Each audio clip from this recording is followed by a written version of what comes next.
महाभारत। महाभारत का एक ऐसा अध्याय जो आज के युग में भी दोहराया जा रहा है। द्रौपदी चीरहरण।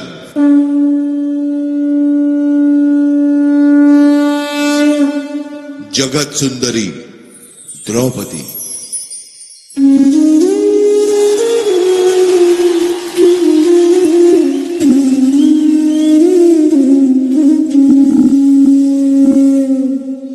क्रूरता की मिसाल दुर्योधन। मैं अपनी पत्नी भानुमति को दांव पर लगाता हूं। तुम्हें भी अब द्रौपदी को दांव पर लगाना होगा। यदि तुम ये दांव जीत जाओ तो सब कुछ तुम्हारा, यदि नहीं तो द्रौपदी को मेरी दासी बनना होगा। नियम के अनुसार समान मूल्य की वस्तु ही दांव पर लगनी चाहिए। यदि आप अब पीछे हटते हैं दास युधिष्ठिर, तो यह अधर्म होगा। ये कैसा धर्म है जिसकी मर्यादा रखने के लिए मुझे स्वयं अपनी पत्नी को दांव पर लगाना पड़ रहा है। मैं द्रौपदी को दांव पर लगाता हूं।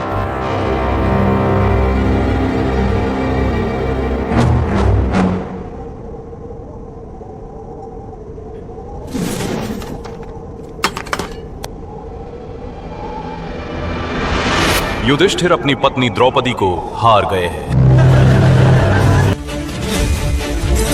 जाओ दुशासन, द्रौपदी को घसीटते हुए सभा में ले आओ।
मूर्ख दुर्योधन,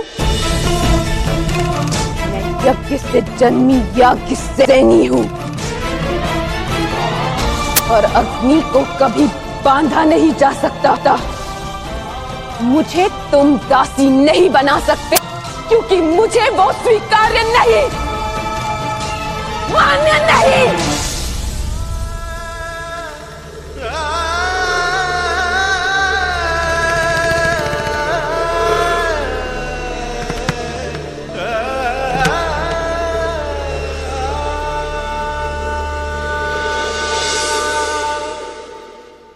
आपने सप्तपदी के साथ वचन प्राप्त किए थे मुझसे और इसके उत्तर में मेरा रक्षण करने का वचन दिया था। भूल गए उस वचन को आर्यपुत्रों।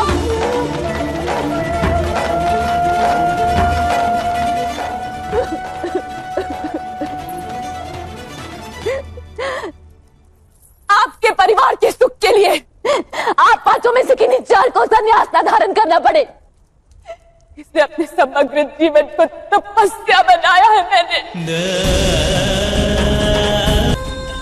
के उत्तर में इतना भीषण उपहार क्यों मिल रहा है मुझे? क्यों? हमें क्षमा कर दो पांचाली, क्षमा कर दो। हम ज्येष्ठ भ्राता की आज्ञा का विरोध नहीं करते और ज्येष्ठ भ्राता को दुर्योधन का आदेश मानना पड़ा। हमें क्षमा कर दो। आपने अपना धर्म संभाला, आर्यपुत्र युधिष्ठिर ने भी अधर्म नहीं किया। इस सभा में बैठे प्रत्येक व्यक्ति ने धर्म के अनुसार ही कार्य किया।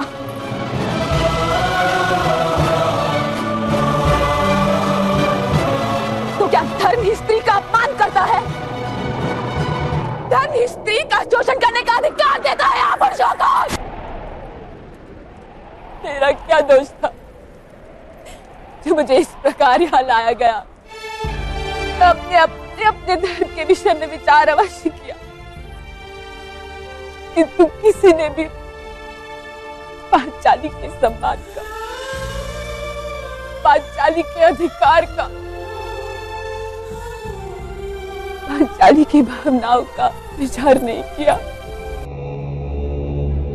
जब अधर्म की सभा में मौन न्याय बन जाता है, जब सभा में मर्यादा बिकती और सत्ता मुस्काती है, तब नारी नहीं युग पवित्र हो जाता है और जन्म लेता है धर्म की अग्नि में तपा हुआ प्रतिकार।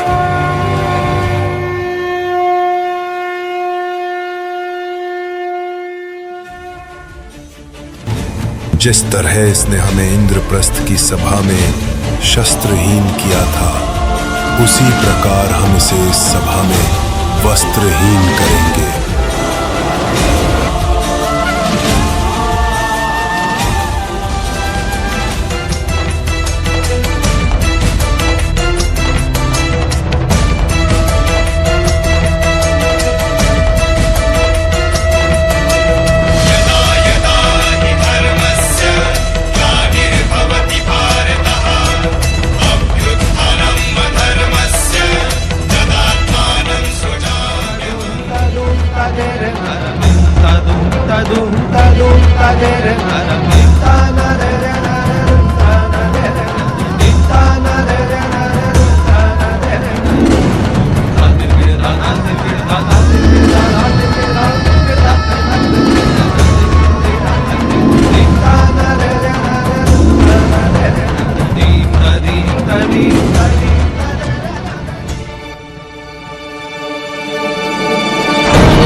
हे नाथ नारायण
भगवान श्री कृष्ण ने तो द्रौपदी की लाज बचा ली, पर लगता है उन्हें इस युग में एक बार फिर जन्म लेना होगा।